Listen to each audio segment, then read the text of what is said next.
Pakistan continues to grapple with the challenge of weak exports. This has had an adverse impact on the nation's trade balance, current account, and foreign exchange reserves.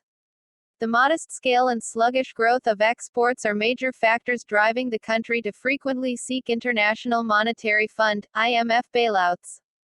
Pakistan's export profile is not only limited in size but also lacks diversity.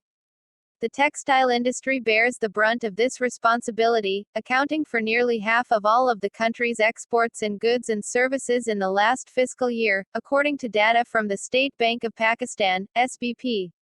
During the latter stages of the pandemic, the textile sector saw a significant growth spurt, seizing market share as competitors in India and Bangladesh were forced to shut down to control the virus spread. Government incentives and subsidies played a key role in this growth, with textile exports increasing by 12.6% in FY21 and 28% in FY22.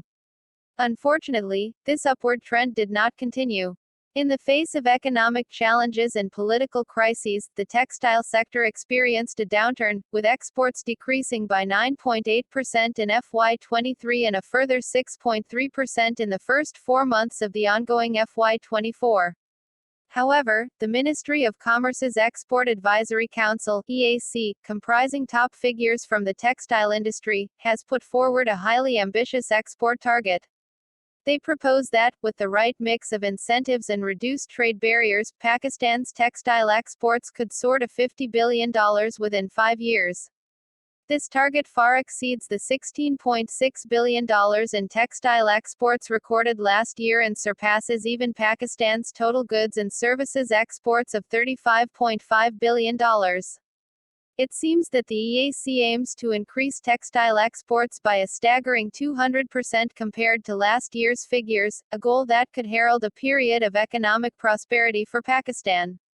However, it's crucial for policymakers to adopt a broader perspective, considering both the historical performance of the textile sector and the current global business climate before structuring any incentives.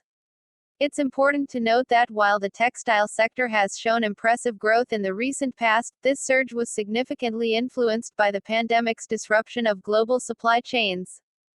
SBP data shows that from FY11 to FY20, Pakistan's textile exports remained stagnant, fluctuating between $12 billion and $13 billion. The pandemic did provide a boost, elevating textile exports to $18.4 billion by FY22. However, this increase represents a modest growth of only 44% over a 10-year span.